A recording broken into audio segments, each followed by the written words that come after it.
Mike, a tough couple of days, certainly for the supporters. How's the mood in the camp been?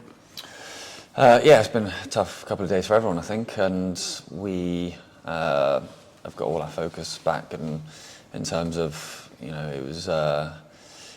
wasn't a performance or a result. There was nothing there that we can come away to be really proud of. But I mean, I say that, and I'm going to go back on myself. To be honest, the lads didn't stop running, and I saw that determination and energy. And so do now when we look at what we've got in front of us. We've got a big task, but looking at everyone, speaking to everybody, there's no doubt that we can achieve that. So everything's just been focused on what we've got to do to make sure we maximise the levels we need to get to, and enjoy this, because you've got to enjoy every challenge, and the bigger they are, the more you've got to focus and make sure that you leave no stone unturned.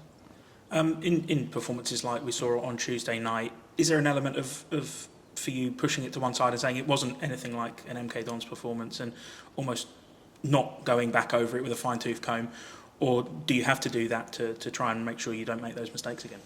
Yeah, I think we always go over it, and what we want to take out to show the lads is we'll select certain elements of it, because it's only about the next game. That's it. Our mindset and our preparation is about winning a home game, and we've got a good track record from bouncing back.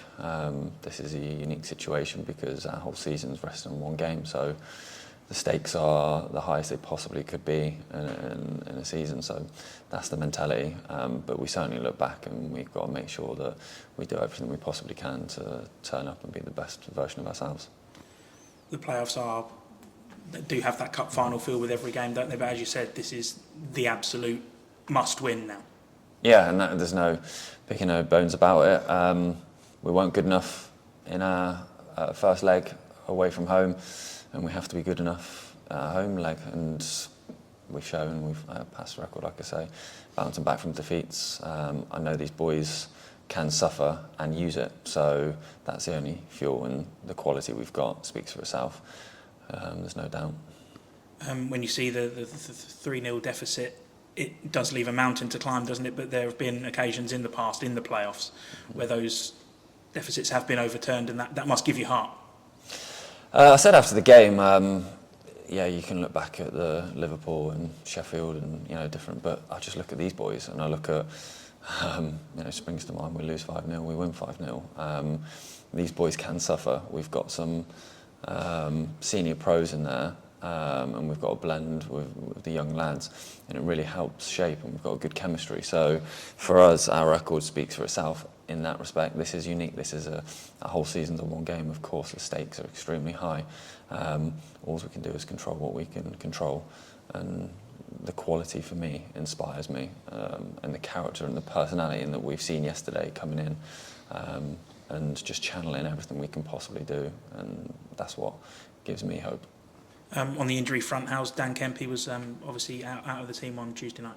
Yeah, he's picked up a bit of a tight calf. He's been assessed, so we'll see how that goes.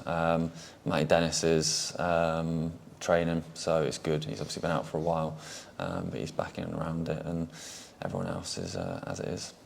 The players now must be desperate for this game to come and to draw a line under it and sort of say this is what our season's going to become now. Yeah, I think there's we not hiding from the fact of the first leg, and you don't go into it thinking that there's a positive result or performance. But what these lads have got is just that bulletproof mentality of coming back from defeats and painful defeats. Like I say, the Stockport one, I felt it was one of the first times I saw a couple of the lads, it knocked them, but the response was incredible. And setbacks are just a platform to move forward. And one thing I'd like to say, there's no doubt, it's just we're in this for the biggest challenges. Everybody wants to play at the top level. We want to be involved in the biggest games possible. We didn't plan to come bring the home tie in a 3-0 deficit, but that is the fact. That's the cold light of day. do I believe that we can win at home by 3 goals or more? Of course I do. Was there anything about Crawley that surprised you on Tuesday? No. We knew how good they are at home. They're similar to us. They've got a very good home record. They were physical, and they took their chances. And we didn't, and I can live with that. We give everything we possibly could on the day, and we come up short. And that's what I will always say the first day I come in. We give everything as a group. Everyone is pulling in the same direction. We come up short. That's fine by me, but we have to give everything. And sitting here right now, we've got everything to play for. And finally, excuse me, the supporters have, stuck by it, and there's only a handful of tickets I think remaining for this game on Saturday night. They're going to play a massive part. Yeah, and we've touched on it before. The supporters have been fantastic, and it's difficult for them to understand. But when the boys are high, everything winning takes care of itself. You know what I mean? And the confidence and the momentum and things like that. When we've suffered, that's when we need the fans the most. And again, I think their reaction is a reflection of our own personal reaction in terms of on the pitch and results. So we need everyone more than ever, and our whole season comes down to one game, and it's just a challenge. It's an excitement, but there's also a real strong belief there.